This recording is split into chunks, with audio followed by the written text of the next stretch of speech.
I was standing in the hospital corridor, still in my scrubs, when my phone wouldn't stop buzzing. 10 missed calls from Mira, my 6-year-old daughter.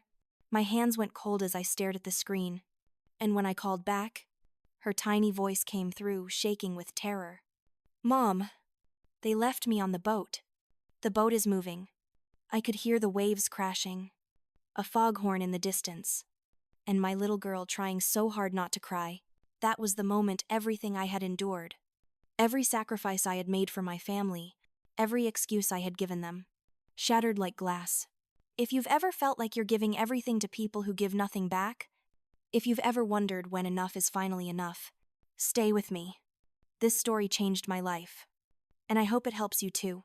Please hit that like button and subscribe, because sharing these stories might help someone else break free. But let me take you back to where it all started, because you need to understand how I became the woman who would let her family abandon her child on a moving ferry. I was 8 years old when I first learned my place in the family hierarchy. It was my birthday, and my mother Lena had promised me a small party. Nothing fancy, just cake and a few friends from school. I had been looking forward to it for weeks. I had drawn little invitation cards myself with crayons and glitter glue, but that morning, Sienna, who was only 3 at the time, woke up with a slight fever. Not a high fever, just 99.2 degrees. But Mom looked at me with those apologetic eyes I would come to know so well and said we needed to cancel. "Sienna needs rest. Beta, we can't have loud children running around. We'll celebrate your birthday another time." Another time never came. The cake Mom had ordered was eaten over the next few days as regular dessert. My handmade invitations stayed in my backpack, unsent. I learned that day that my needs could always be postponed, but Sienna's comfort was non-negotiable. As we grew older, the pattern deepened, like grooves worn into stone. In middle school, I wanted to join the debate team. I had practiced my tryout speech for weeks, had stayed up late researching current events, had imagined myself standing at a podium arguing cases with confidence. But debate meets required weekend travel, and weekends were when Sienna had her dance recitals. Someone needs to watch her perform. Anya, she'll be heartbroken if the whole family isn't there. You understand? Don't you? You're mature for your age. So I went to dance recitals every Saturday for 3 years. Watching Sienna twirl across stages in sparkly costumes that cost more than my entire school wardrobe, I told myself it was fine. I told myself that being supportive was what good sisters did. I buried my disappointment so deep I almost convinced myself it didn't exist. High school was when the financial expectations began. My parents owned a small grocery store in our neighborhood, and business was unpredictable. Some months were good. Most months were tight. Dad would come home with stress lines carved into his forehead, and Mom would go quiet in that specific way. That meant bills were piling up. I got my first job at 15, working after school at a local diner, washing dishes and bussing tables. I told my parents the money was for college savings. And it was, at first. But then Dad needed help with the store's rent. Just this once, Beta. Just until we catch up. I gave him everything I had earned that month. $743 in crumpled bills and coins. He took it with barely a thank you. Like it was expected. Like it was owed. Meanwhile, Sienna got a new laptop for her birthday because she needed it for her creative writing class. Sienna got dance camp every summer because she had such natural talent. Sienna got name-brand clothes because she was sensitive about fitting in. I wore thrift store jeans and studied under the dim light of a secondhand desk lamp. And I told myself I was building character. I was learning the value of hard work. I was preparing myself for the real world in ways Sienna never would. I crafted these narratives to protect myself from the truth that I was already becoming invisible in my own family. When college acceptance letters arrived, I got into 3 good schools. My top choice offered partial scholarship, but I would still need loans and work study to cover the rest. I was terrified but excited, ready to figure it out. Then Sienna, still in high school, announced she wanted to go to a private arts academy for her senior year. It cost so much, Mom said, worrying her dupatta between her fingers. But it's such an opportunity for her. She has real talent. Anya, your college will always be there. Maybe you could take a gap year, work full-time, help us get Sienna through this year, and then we'll help you with college. Something inside me rebelled. I had worked so hard. I had sacrificed so much already. But when I looked at Dad's exhausted face, at Mom's pleading eyes, at Sienna's hopeful expression, I felt the familiar weight of guilt settle over my shoulders. What kind of person prioritizes themselves over family? What kind of sister refuses to help? I didn't take a gap year. I compromised. I went to the state school that offered me a full ride instead of my dream university. I worked 30 hours a week on top of my classes. I sent money home every month, telling myself it was temporary, telling myself once Sienna graduated, we could stop this cycle. But cycles don't stop on their own. They spiral. Medical school was brutal. Everyone talks about how hard it is, but until you're living on 4 hours of sleep, memorizing thousands of pages of material, watching people die despite your best efforts, you can't really understand. I was drowning, but I was also driven. I wanted to prove something, maybe to myself, maybe to my family. I wanted to be worth something. The calls from home came like clockwork. Beta. The store needs a new refrigeration unit. Beta. Sienna's college tuition is due, and we're short this month. Beta. Your father's medication is expensive and insurance won't cover it all. Each request was reasonable on its own. Each request was presented as urgent and necessary. Each request came with the unspoken assumption that I would provide. I opened a credit card. Then another. I took extra shifts at the hospital where I did my clinical rotations, sleeping in supply closets between rounds. My classmates went to study groups and social events. I went to work. They built networks and friendships that would help their careers. I built debt and exhaustion that would haunt mine. Sienna graduated college with a degree in art history and no clear career plan. She moved back home, worked part-time at a coffee shop, and spent her evenings painting and posting her work on Instagram. She had over 2,000 followers who regularly commented on her artistic vision and unique perspective. Mom would show me Sienna's latest posts with such pride. Look how talented your sister is. Beta. She's going to be famous one day. I was studying for my board exams, working 80-hour weeks, and sending home $1,000 a month. Nobody showed my achievements to anyone. Nobody framed my acceptance letter to medical school or celebrated when I passed my exams. These things were expected from me. Sienna's mediocrity was praised. My excellence was obligatory. The pattern was so established by the time I met Noah that I didn't even see it as strange. We met during my residency when he brought his nephew into the emergency room for a broken arm. He was patient and kind with the scared little boy. And when he looked at me, really looked at me, I felt seen for the first time in years. We started dating slowly. Stolen coffee dates between my shifts. Late-night phone calls when I was too wired to sleep. Noah was a software engineer, stable and successful. And he came from a family that seemed impossibly functional. His parents asked him about his day and actually listened to his answers. His younger brother called him for advice. Not money. When I had dinner with them for the first time, his mother asked me about my residency, about my goals, about my research interests. She asked because she cared, not because she was looking for an angle.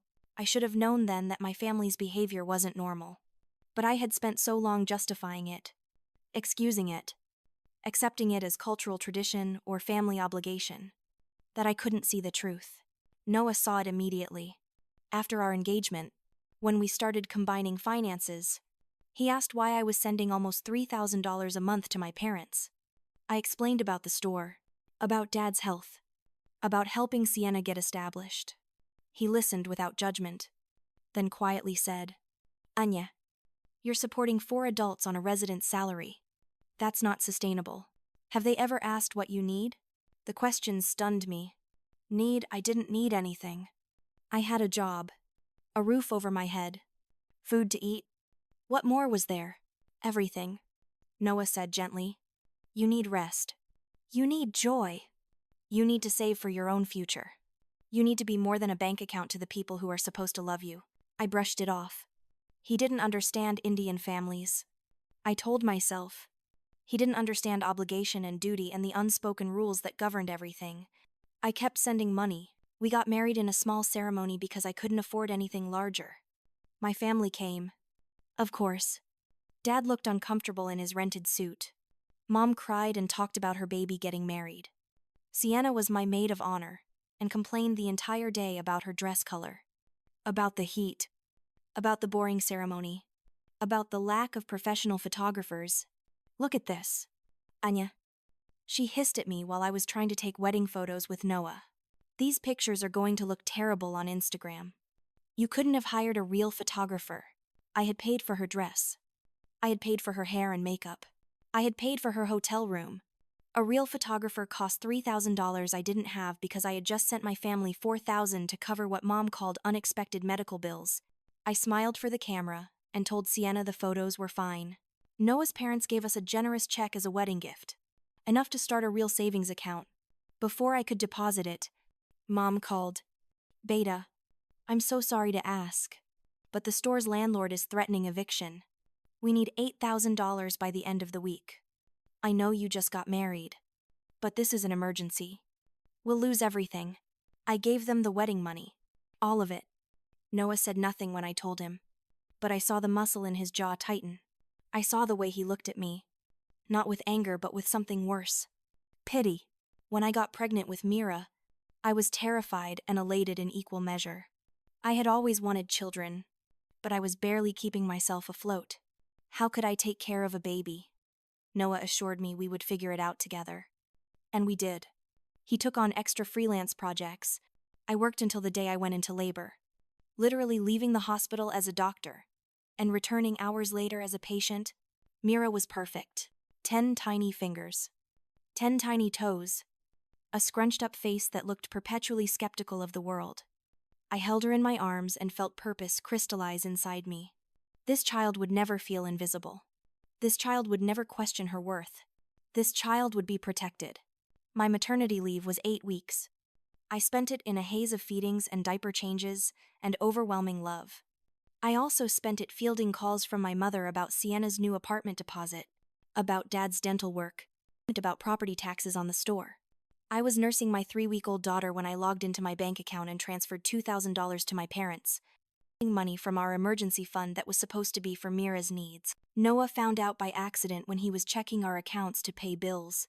He sat down at our kitchen table, laptop open, and looked at me with an expression I had never seen before. Anya, we can't keep doing this. We have a daughter now. Your family is going to bleed us dry. They need help. I said automatically, what am I supposed to do? Just abandon them. You're not abandoning them. You're establishing boundaries. There's a difference. We fought for the first time in our marriage. Really fought. Voices raised. Old resentments spilling out. Noah accused me of choosing my family over our daughter. I accused him of not understanding family obligation.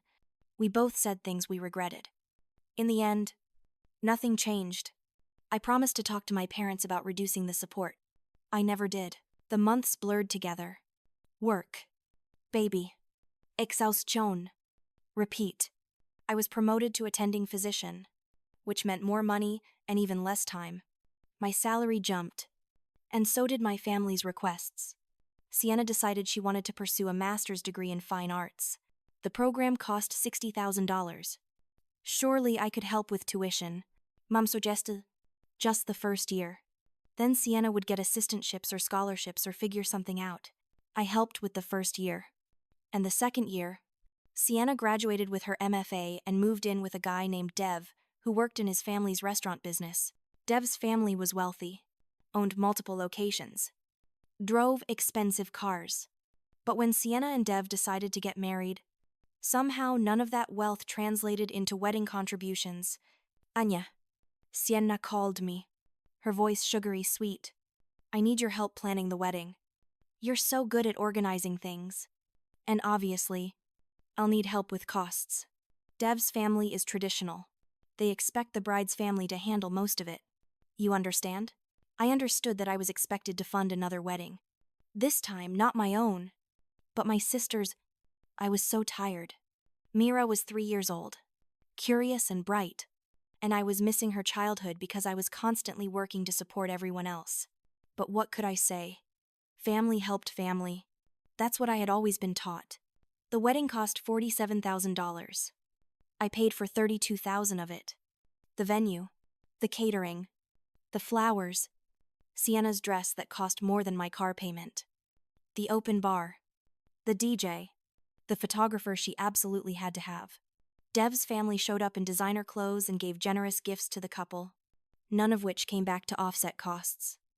My parents beamed with pride at how beautiful everything was. Noah stood beside me at the reception, watching me watch Sienna dance with her new husband, and quietly said, "When is it your turn to be taken care of?" I didn't have an answer. Married life didn't slow Sienna down. If anything, it accelerated her expectations. She and Dev moved into a condo they couldn't quite afford. "Can you help with the down payment?" "Anya, just 20,000. We'll pay you back within the year." They never paid me back. 6 months later, Sienna needed help with condo fees, then with furniture, then with car insurance after Dev got into an accident. My parents' store finally closed after 30 years in business. The neighborhood had changed. Big grocery chains had moved in, and they couldn't compete. I understood. I really did. What I didn't understand was why the failure of their business meant I needed to fully support them in retirement. Dad was only 62. Mom was 58. They could have found other work, downsized, adjusted. Instead, they moved into a bigger apartment and told me they needed $3,000 a month to cover expenses. I looked at my own finances for the first time in years. Really looked at them. I had been a doctor for 6 years. I made a good salary. My bank account had $4,000 in it. My retirement fund was pathetically small. I had over $100,000 in medical school debt I was barely making minimum payments on. I had given my family over $200,000 since finishing residency. $200,000. I sat with that number for a long time. I had bought my family a house worth of financial support, and I lived in a modest rental because I couldn't afford a down payment on our own place. Mira was sharing a bedroom with our home office because we couldn't afford anything bigger. Noah had given up his dream of starting his own company because we needed his stable income. I decided to talk to my parents. Really talk to them, not just agree to their requests. I invited them to lunch at a quiet restaurant, left Mira with Noah, and prepared what I wanted to say. I had rehearsed it in my head a dozen times. I need to reduce the financial support. We have our own family to think about now. I can help in emergencies, but I can't be your primary income source anymore. I never got the words out. Before I could speak, Dad started talking about property taxes on their new apartment. Mom mentioned that Sienna and Dev were thinking about having a baby and would need help with medical costs since Sienna wasn't working and Dev's restaurant job didn't offer good insurance. They talked at me for an hour, listing needs and expectations and assumptions. And I sat there nodding like the obedient daughter I had been trained to be. I paid their property taxes. I told myself next time would be different, but next time was the same. And the time after that, I was caught in a pattern so deeply ingrained I couldn't imagine a way out. This was just how my life was. I was the successful one. So I supported everyone else. It was my duty, my obligation, my purpose. Then came the day that changed everything. It started like any other Saturday. Sienna had called earlier in the week, suggesting a family outing. "Let's do something fun," she had said brightly. "Maybe that ferry cruise around the bay. Mira would love it. And we never do things together anymore." She made it sound like I was the one creating distance, like I was the one too busy for family. The guilt landed exactly as intended. I checked my schedule. I was supposed to have the day off. A rare weekend without being on call. "Sure," I said. "That sounds nice. I'll buy the tickets." Of course I would buy the tickets. That was my role. I spent $1,153 for 7 tickets. My family plus Noah, Mira, and myself. The week before the outing, work exploded. A multi-vehicle accident brought in more trauma cases than our ER could handle comfortably. I was pulling double shifts, sleeping in the on-call room, living on coffee and adrenaline. By Friday night, I was so exhausted I could barely remember my own name. But Saturday was the family outing. I could make it. I just needed to get through one more night. Saturday morning at 6 a.m., my pager went off. Major trauma incoming. A construction accident. Multiple casualties. All hands on deck. I called Noah from the hospital locker room. "I'm so sorry. I have to stay. Can you take Mira and meet my family at the dock? I'll get there as soon as I can. Noah hesitated.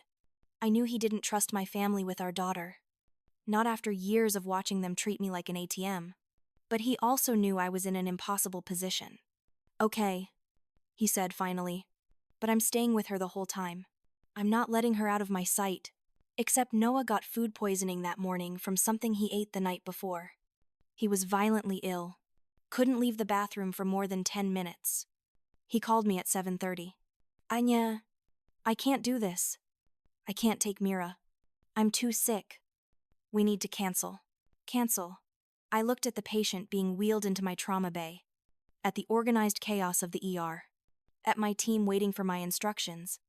I'll call my mom. She can pick up Mira. They'll watch her. It's just a ferry ride. She'll be fine. Are you sure? Noah's voice was weak but worried. It's my family. Of course I'm sure.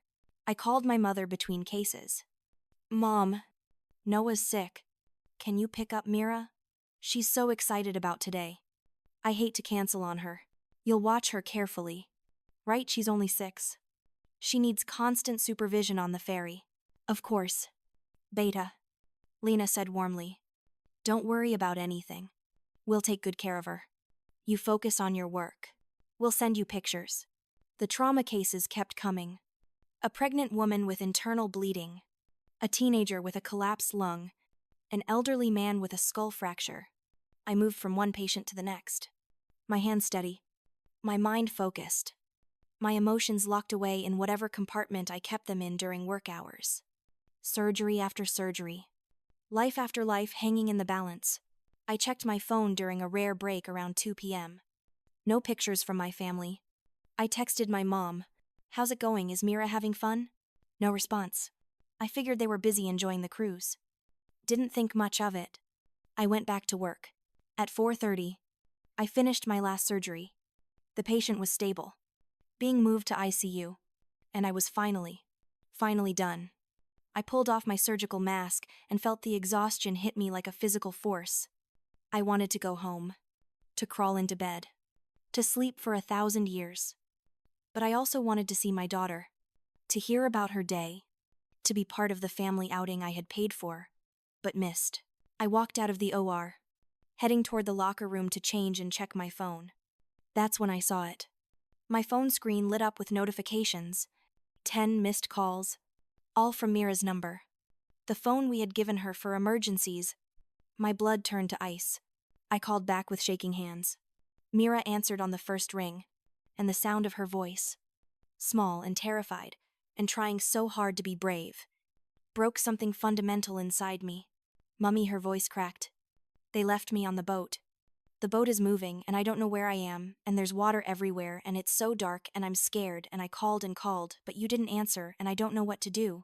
I could hear it in the background.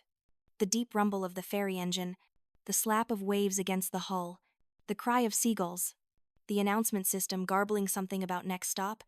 My daughter was alone on a moving boat in the middle of the bay. Baby. I'm here now. I kept my voice calm through sheer force of will. I need you to be brave for me. Can you find someone who works on the boat, someone wearing a uniform? I can't see anyone. Mira was crying now. Trying to stop, but unable to. Everyone left. Grandma and Grandpa and Auntie Sienna and Uncle Dev, they all got off and I was in the bathroom. And when I came out, everyone was gone and the boat was moving. Okay. Keep walking. Look for someone in a uniform. A crew member. Tell them you need help. I'm going to stay on the phone with you. I was walking fast now. Through the hospital corridors. I'm not sure where I was going. Just needing to move. I could hear Mira's footsteps through the phone. Hear her shaky breathing. Hear her whisper, "Excuse me," to someone. There's a lady at a desk. Mira said, "She has a uniform? Go to her. Baby. Tell her what happened." I heard Mira's small voice explaining. My family left me on the boat. I don't know where they are. I need my mommy. Then a woman's voice, professional but concerned, came on the line. "Hello, this is Angela, from the ferry service. Are you this little girl's mother?" "Yes. I'm Dr. Sharma. My daughter is 6 years old. My family was supposed to be watching her." What happened? Ma'am, your daughter was found wandering the upper deck alone approximately 15 minutes ago. She's very upset. She says her family got off at the last stop, but she was using the restroom and they left without her. We're currently between stops. About 10 minutes from the next dock.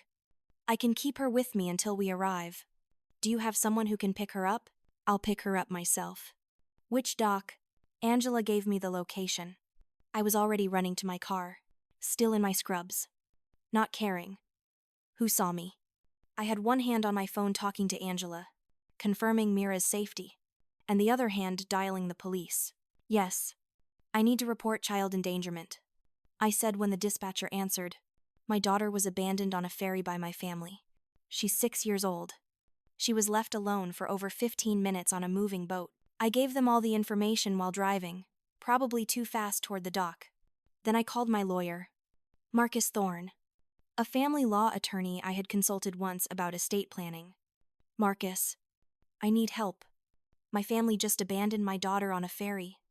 I need to file charges. I need a restraining order. I need to make sure this never happens again. Marcus didn't waste time with sympathy or questions. Meet me at the dock. I'll handle the legal side.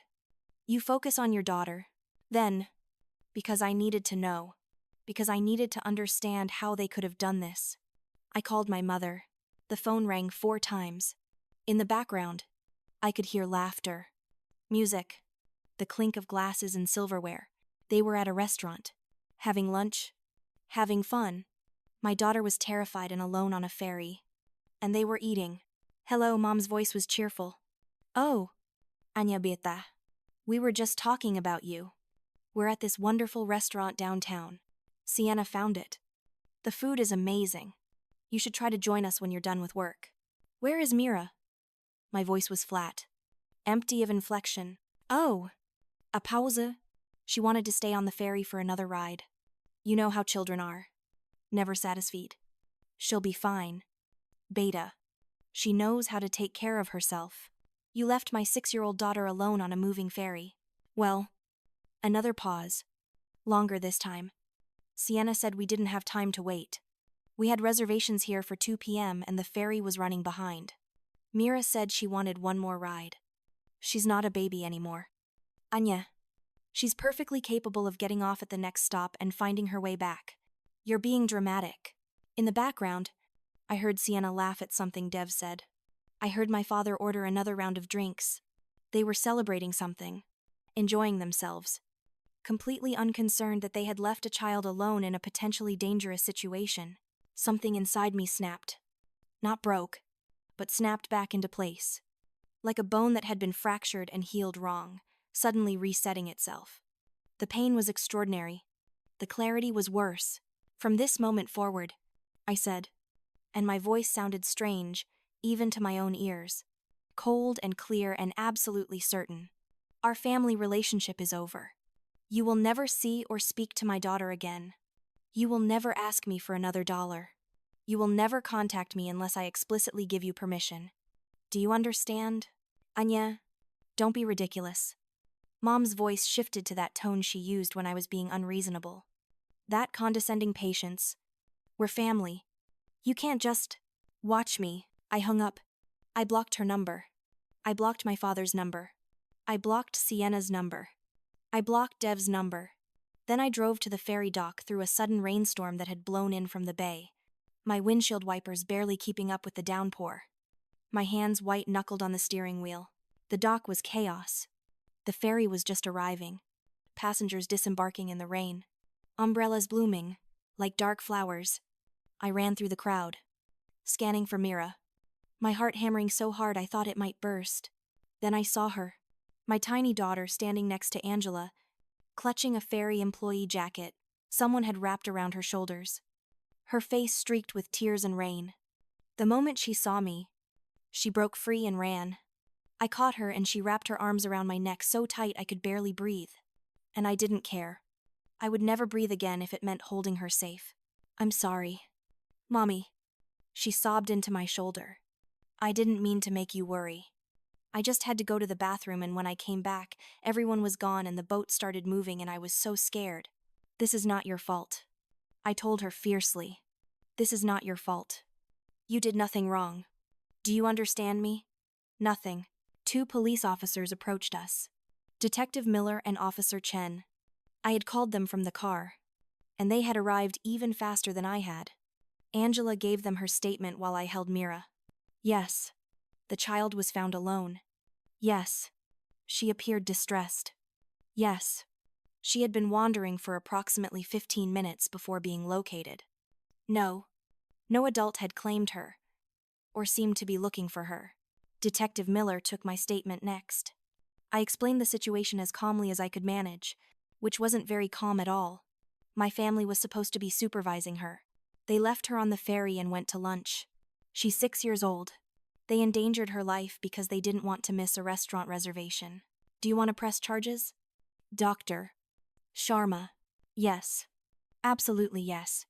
For child endangerment, I want a formal report. I want this documented. I never want my family near my daughter again. Marcus Thorne arrived while I was still giving my statement. He took over with smooth efficiency, explaining what we would need for a restraining order, what evidence to gather, what timeline we were looking at. I barely heard him. All I could focus on was Mira pressed against me, still crying, still shaking. We went home through the rain. Noah was waiting, looking awful and worried. Still sick but desperate to see that Mira was okay. We put her in the bathtub, washed away the salt and tears and fear, dressed her in warm pajamas, and tucked her into our bed. She held onto my hand and wouldn't let go. Tell me what happened. Baby, I said gently. Tell me everything. So she did. She told me how they had been on the ferry for about 40 minutes, how Grandma and Auntie Sienna and Uncle Dev had been taking pictures and laughing, how Grandpa had bought everyone ice cream. Then Mira needed to use the bathroom. She told Grandma she was going, and Grandma waved her off. The bathroom had a line. When Mira came out, the ferry was docking. She looked for her family, but the crowd was thick. Everyone moving toward the exit. She thought she saw Grandma's bright blue sari in the crowd and followed it, but it was someone else. By the time she realized her family wasn't there, the ferry was moving again. She was alone with strangers. She tried to find someone to help, but she was scared and crying and couldn't think clearly. She called me over and over, but I didn't answer because I was in surgery. She thought I was mad at her. She thought she had done something wrong. I held her while she cried, and I cried too. And Noah sat beside us looking stricken. Later, after Mira finally fell asleep, I sat at our dining room table and opened my laptop. Noah sat across from me, silent witness to what came next. I opened my banking app and started canceling. Every automatic payment to my parents' landlord, canceled. Every automatic payment to their insurance companies, canceled. Every scheduled transfer to my mother's account, canceled. The separate savings account I maintained for family emergencies, closed. The credit card I had given my father for prescriptions and medical costs, canceled.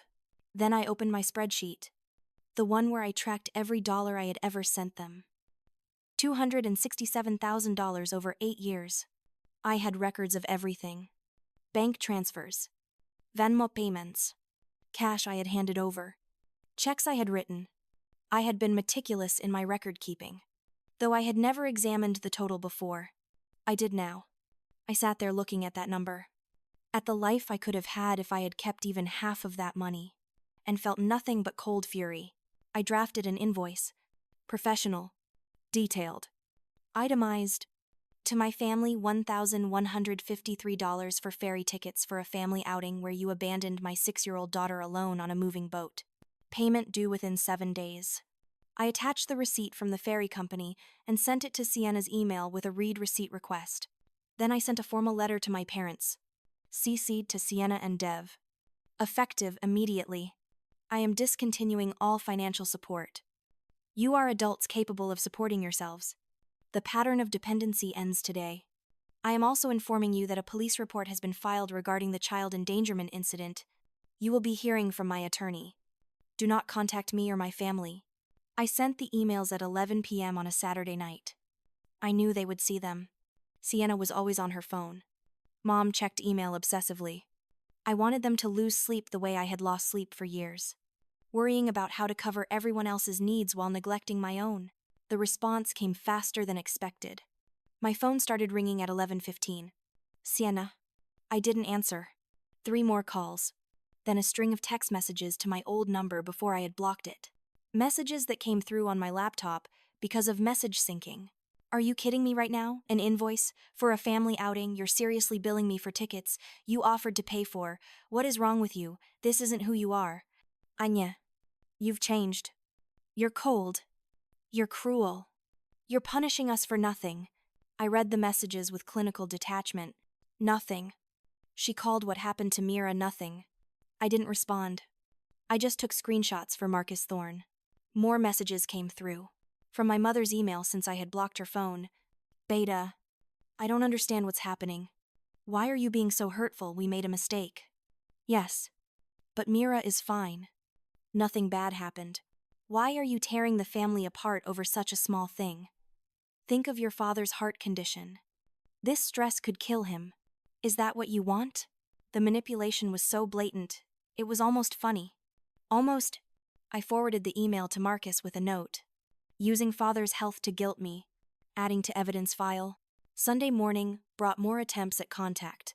My parents tried calling Noah's phone. He declined the calls. They showed up at our house at 9 a.m. Noah answered the door while I stayed with Mira. And told them very clearly that they were not welcome. That they needed to leave immediately. That we were documenting everything for the restraining order. My father tried to push past him. Noah, bigger and angrier than I had ever seen him, physically blocked the door. You abandoned our daughter, he said, his voice shaking with rage. You left a 6-year-old alone on a ferry and went to lunch. You don't get to come here and play the victim. Leave. Now. They left, but not before Mom created a scene on our front lawn, crying and wailing about ungrateful children and broken families, performing for the neighbors. Let them look. Let them judge. I didn't care anymore. Monday morning. I received an email from Marcus. The police report has been filed officially. I'm moving forward with the restraining order paperwork. I need you to write a detailed statement about the pattern of financial exploitation and the incident on the ferry. Include everything. Dates. Amounts. Specific examples. We're building a case. I took a personal day from work and wrote for 6 hours straight. I documented every request for money, every guilt trip, every expectation. I wrote about missing my own childhood milestones to support Sienna's dreams. I wrote about working through medical school while sending thousands home monthly. I wrote about my wedding money going to save my parents' store. I wrote about Sienna's wedding that I funded almost entirely. I wrote about the constant, relentless demands that never stopped, never slowed, never acknowledged what they were taking from me. Most importantly, I wrote about the ferry incident. I wrote about Mira's phone calls that I missed because I was saving someone else's life in surgery. I wrote about my mother's dismissive response when I called her in panic. I wrote about finding my daughter traumatized and terrified because the people who were supposed to protect her had treated her like an inconvenience. I wrote about how they went to a nice lunch while my child cried alone on a boat. The statement was 47 pages long when I finished. I sent it to Marcus and then I sat there, emotionally exhausted, and let myself feel it all. The anger, the grief, the betrayal, the relief, because underneath everything else, there was relief. I had finally said no. I had finally stopped. I had finally chosen my daughter and myself over people who had never chosen me. Tuesday brought the counterattack. Sienna and my mother launched a coordinated social media campaign. Nothing directly accusatory. Nothing I could point to as legally actionable, but a steady stream of posts about family betrayal, about ungrateful children, about sisters who abandon their own blood, quotes about forgiveness, Bible verses about honoring your parents, photos of happier times with captions about how family is forever. Sienna's post was particularly calculated. She shared an old photo of us as children, to her about 5 and me about 12. With me braiding her hair. Caption, I miss the sister who used to protect me. I don't know what happened to her. Praying for healing and reconciliation. The comments poured in from friends and distant relatives who had no idea what was really happening. So sad. Families shouldn't fight.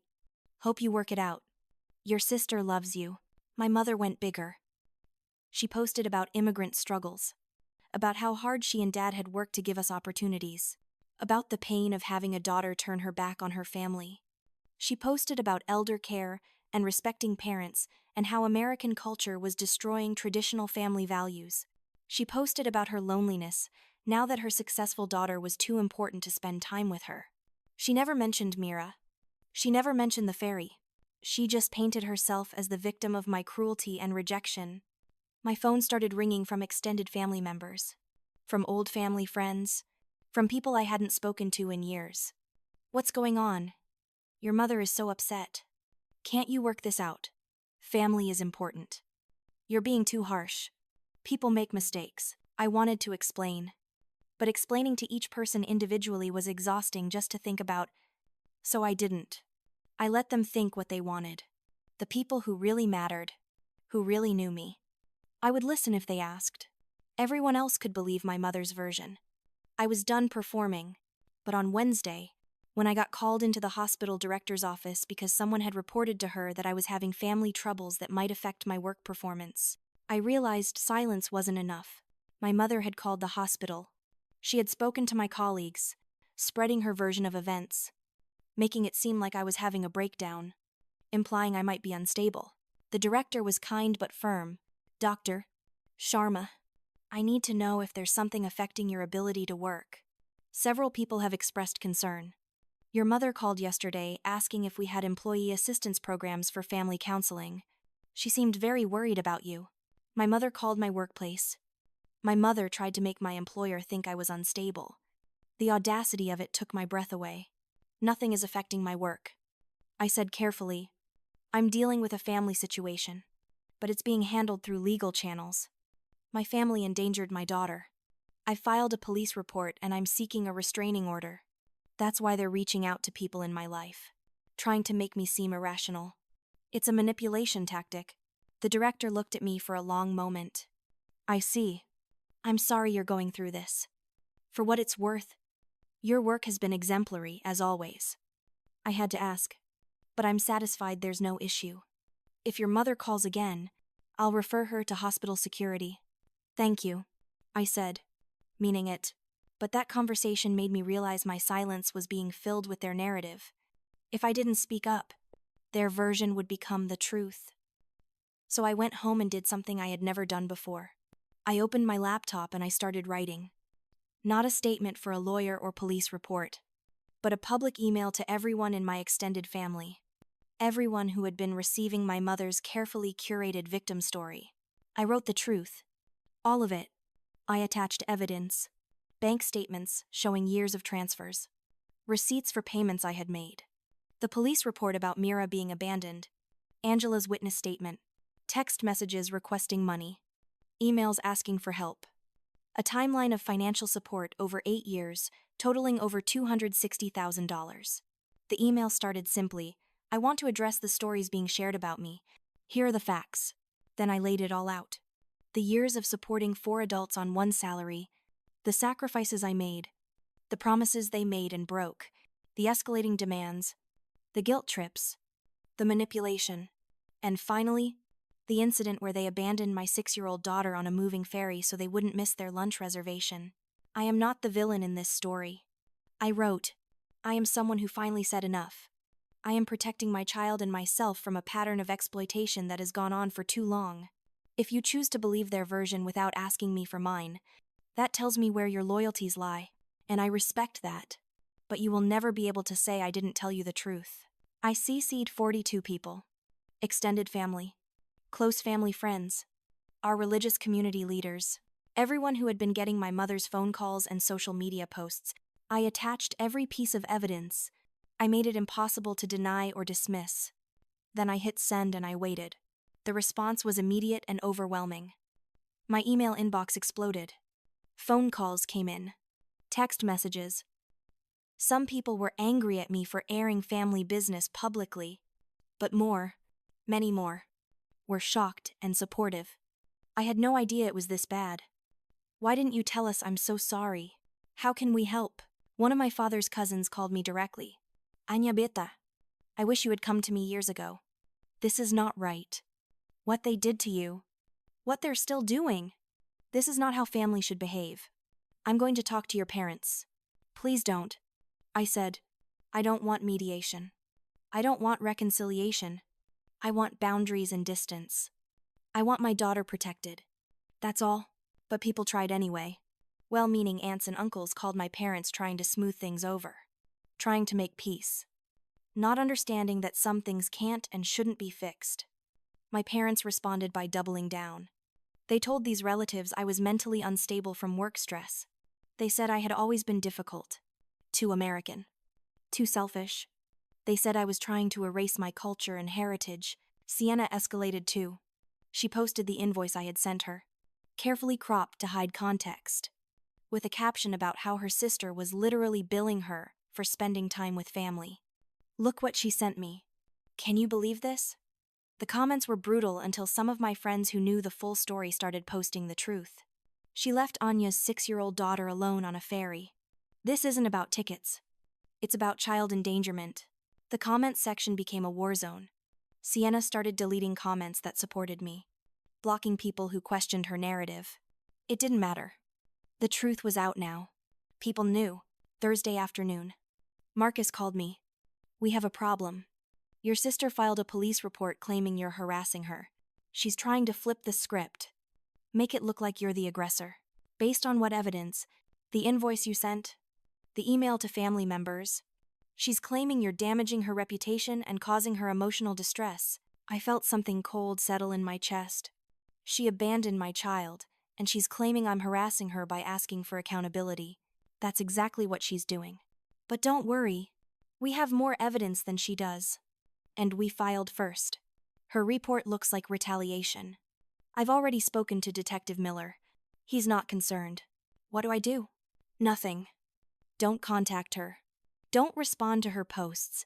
Document everything she does, but don't engage. Let her dig her own hole. So I did nothing. I went to work. I came home. I took care of Mira, who was slowly recovering from her trauma, having nightmares less frequently, smiling more often. I watched my family try to destroy me from a distance, and I refused to participate. Friday morning. Child Protective Services showed up at Sienna and Dev's condo. I found out from a cousin who called me, excited and scandalized in equal measure. CPS came to Sienna's house. They're investigating her. Did you have something to do with this? Detective Miller included child endangerment in his report. I said calmly. CPS investigates all reports involving child safety. I didn't call them specifically, but I'm not sorry they're involved. The investigation apparently did not go well for Sienna. The CPS worker interviewed her and Dev separately, asked detailed questions about their understanding of child supervision requirements. He reviewed the police report and Angela's witness statement and determined there was sufficient cause for concern. They weren't removing any children since Sienna and Dev didn't have any yet, but they opened a file. They required Sienna and Dev to attend mandatory parenting classes. They made it clear that this incident would be considered if Sienna ever had children and CPS received another report. Sienna called me from a blocked number, screaming, "You're destroying my life. I can't believe you sicked CPS on me. I don't even have kids. They're treating me like a criminal. You endangered my child," I said flatly. "You left her alone on a ferry. There are consequences for that. It was an accident. We thought she was with us. You thought a 6-year-old who told her grandmother she was going to the bathroom was magically back with you, even though you never checked. You didn't notice she was missing when you got off the ferry. You didn't come back for her. You went to lunch instead." Silence. "Then you always have to be the victim. Don't you? Everything is always about you and your perfect little life and your perfect little daughter. You've always been jealous that Mom and Dad loved me more." The words should have hurt, but they didn't. They were too obviously projection. Too clearly, coming from Sienna's own insecurity. I'm not the one who needed constant validation and support. Sienna, I'm not the one who built my entire life on someone else's money. And I'm done being your bank and your scapegoat. Lose my number. I hung up, blocked the number she had called from. Felt nothing but exhaustion and relief. The restraining order hearing was scheduled for 3 weeks after the ferry incident. Marcus prepared me thoroughly. Bring your evidence. Dress professionally. Answer questions directly and calmly. Don't let them provoke you. Let the facts speak for themselves. I brought binders. Years of financial records. The police report. Angela's statement. Detective Miller's investigation notes. Mira's therapy records showing she was being treated for anxiety and trauma related to abandonment. Text messages. Emails. A timeline documenting every request for money and every guilt trip that accompanied it. My family brought drama. Mom wore her most expensive sari and brought a letter from their priest about my lack of respect for parents. Dad wore a suit that looked like it cost more than my car and brought medical records showing his heart condition. Sienna and Dev wore matching outfits and brought character witnesses who didn't know anything about the actual incident. The hearing lasted 2 hours.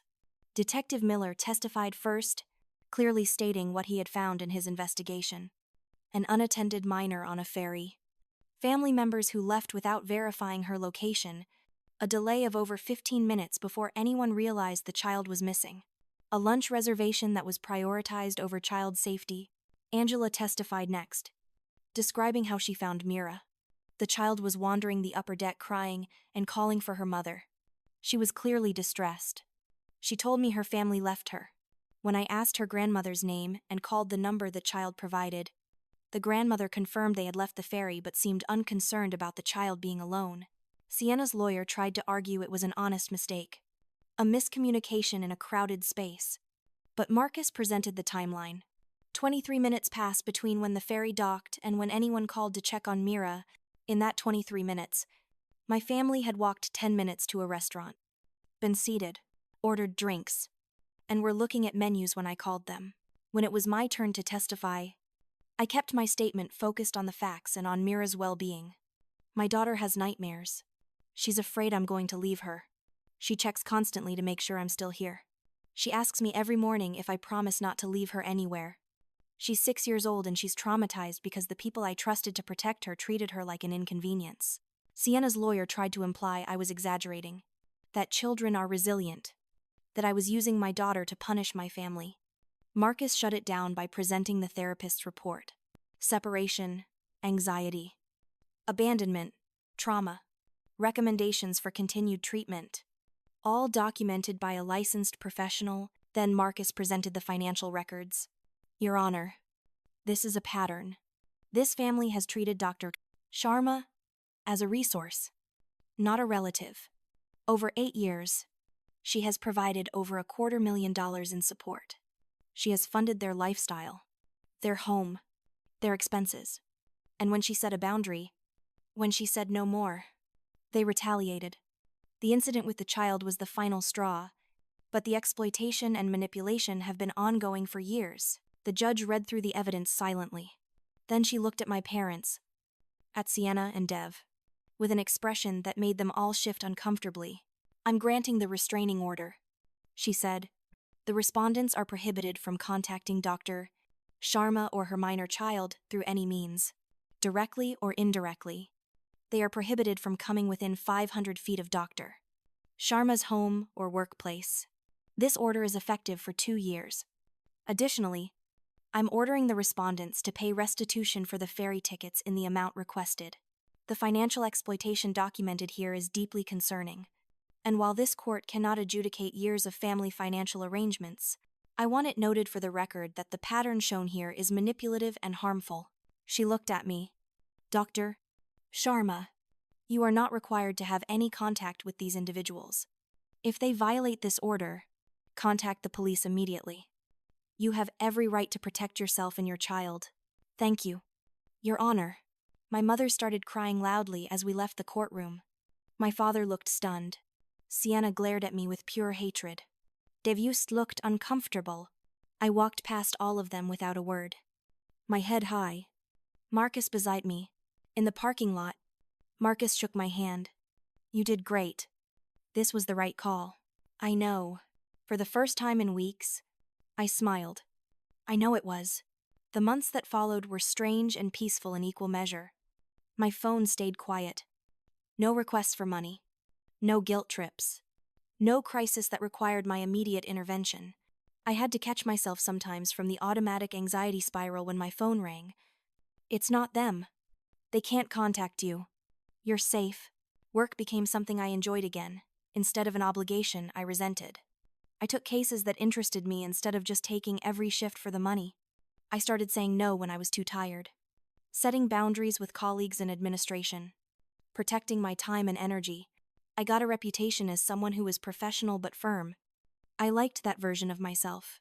My bank account grew, slowly, at first, then fasta. Without thousands leaving every month, I could save. Noah and I started house hunting. We found a place with 3 bedrooms, a yard for Mira, space for both of us to work. We could actually afford it. The down payment came from our savings, not from draining our emergency fund or borrowing from retirement. It felt impossible and wonderful. Mira's therapy continued. Week by week, she healed. The nightmares faded. Her anxiety lessened. She stopped asking me to promise I wouldn't leave her every morning. She started sleeping in her own room again. She smiled more easily. She was becoming a confident, joyful child again. And watching that transformation was worth every difficult moment. Some family members reached out privately, apologetically. I had no idea how bad it was. I'm sorry I didn't see it. I'm glad you're protecting yourself now. I accepted their apologies but kept them at arm's length. I had learned that family wasn't automatic. That blood didn't create obligation. That I got to choose who had access to me and my daughter. Others took my parents' side completely. They stopped speaking to me. They unfriended me on social media. They whispered about me at community events. I didn't care. The people who mattered had stood by me. Everyone else wasn't my concern. 6 months after the hearing, I got a letter. Not from my family, but from a lawyer representing my father's cousin, the one who had called me after my email. The letter explained that this cousin had been managing some family property trusts, and she wanted me to know that my parents had requested loans against the trust, claiming family emergency. She had denied the requests and wanted to give me a heads up that they were in financial trouble. I appreciated the warning but didn't act on it. Their financial problems were not mine to solve. Not anymore. Around the same time, I heard through mutual connections that my parents had moved again. The apartment they had been renting was apparently too expensive without my monthly transfers. They moved somewhere smaller, somewhere less expensive, somewhere that reflected their actual financial reality, without my support propping them up. I felt no satisfaction in that, but I felt no guilt either. They were adults. They could figure it out. Sienna's social media went quiet for a while, then came back different, less polished, less performative. She had gotten a job, apparently, working at an art gallery. It wasn't the creative success she had envisioned, but it was employment. Dev had taken on more hours at the restaurant. They were learning to live within their actual means. I hoped they were growing. I hoped they were learning. But I didn't hope hard enough to reach out. One evening, about 8 months after everything happened, I was cooking dinner in our new house. Mira at the table doing homework, Noah working in his home office, and my phone rang. My mother's number showed up on the screen despite being blocked, calling from a different number, one I didn't recognize. I stood there watching it ring, feeling that old familiar pull of obligation and guilt. What if it was a real emergency? What if Dad's heart condition had gotten worse? What if they needed me? Then Mira looked up from her homework and caught me staring at the phone. Who is it? Mommy. Nobody important, I said. And I meant it. I let the call go to voicemail, and I went back to cooking. Later, when Mira was asleep and Noah and I were curled up on the couch, I checked the voicemail. Mom's voice came through, small and sad and manipulative in that way I had once fallen for so completely. Anya. Beta. Please talk to me. Your father isn't well. We need your help. We made mistakes. But you are our daughter. Family is forever. You can't just cut us off. We forgive you for everything. Please come home. We forgive you. As if I was the one who needed forgiveness. As if I had done something to them instead of the reverse. As if their forgiveness meant anything when they had never acknowledged what they had done wrong. I deleted the voicemail. I blocked the new number. I looked at Noah and said, "They called. What did they want? The same thing they always want. Someone to take care of them while they take no responsibility for their actions. Are you okay?" I thought about it. Really thought about it. Yeah, I am, and I was. I was okay. More than okay. I was at peace in a way I had never been before. I had my husband who respected me. I had my daughter who was healing and thriving. I had a home we could afford. I had work I enjoyed. I had savings in the bank and a future that looked bright. I had paid an enormous price for these things. $260,000. 8 years of my life. Countless hours of stress and guilt and manipulation. The loss of my parents. My sister. The family I thought I had. But what I got in return was worth it. I got myself back. I got my peace. I got my daughter's safety. I got control of my own life. Mira came running into the kitchen one Saturday morning, a few weeks after that phone call, waving a piece of paper. Look what I made. Mommy. It was a crayon drawing of our family. Me, Noah, and Mira standing in front of our new house. A big yellow sun overhead. Flowers in the garden. A puppy we were considering adopting, playing in the yard. Mira had labeled it carefully in her 6-year-old handwriting, "My Castle." Only nice people allowed. I taped it to the refrigerator and stood there looking at it for a long time. My castle. A place where my daughter felt safe. Where she knew she was protected.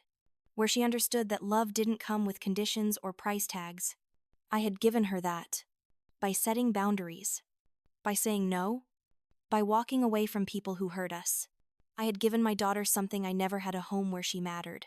That night, after tucking Mira into bed and kissing her forehead, after making sure her nightlight was on and her stuffed animals were properly arranged, I stood by the window of our bedroom looking out at the quiet street. At the life we had built. Noah came up behind me and wrapped his arms around my waist. You okay? I thought about that question. About what okay meant. About how far I had come from the woman who couldn't say no, who couldn't set boundaries, who believed that being needed was the same as being loved. They taught me silence. I said quietly, years of being told to be patient, to be understanding, to sacrifice without complaint. They taught me to make myself small so they could feel big. They taught me that love was something you earned by giving until you had nothing left. And what did you teach yourself? Peace. I turned in his arms to face him. I taught myself that my voice matters, that my needs are valid, that protecting myself and my daughter isn't selfish. It's necessary. I taught myself that real love doesn't demand sacrifice without reciprocation. I taught myself that walking away from people who hurt you, even if they're family, isn't failure. It's strength. Noah kissed my forehead. I'm proud of you. I'm proud of me too, I said, and meant it completely. So here's my question for you. Wherever you are, whatever you're facing, have you ever stayed in a relationship? Any relationship? Because you were afraid of being called selfish? Have you ever given and given and given until you had nothing left? Hoping someone would finally see your value and give back even a fraction of what you'd offered? Have you ever set yourself on fire to keep someone else warm? Then felt guilty when you finally stopped burning? What would it take for you to choose yourself? What would it take for you to set boundaries and mean them? What would it take for you to walk away from people who treat you like a resource instead of a person? I hope you never have to lose what I lost, to learn what I learned. I hope you can set your boundaries before you're pushed to breaking. I hope you can protect yourself before you're forced to. But if you're there now, if you're in that dark place where you can't tell the difference between love and obligation anymore, I want you to know something. You deserve better. You deserve respect. You deserve reciprocity. You deserve to be valued for who you are, not what you can provide. And you deserve peace. Setting boundaries isn't cruel. Protecting yourself isn't selfish. Walking away isn't betrayal. Sometimes the bravest thing we can do is simply say enough and mean it. Drop a comment below and tell me your story. Have you ever had to set boundaries with family? Have you ever walked away from a toxic relationship? What did it cost you? And what did you gain? Let's talk about it. Your story might help someone else find the courage to choose themselves. And if this resonated with you, if it made you think or feel or recognize something in your own life, please hit that like button and subscribe. These stories matter. Your story matters. And together, maybe we can help each other understand that choosing peace isn't giving up on love. It's finally learning to love ourselves enough to demand the respect we deserve.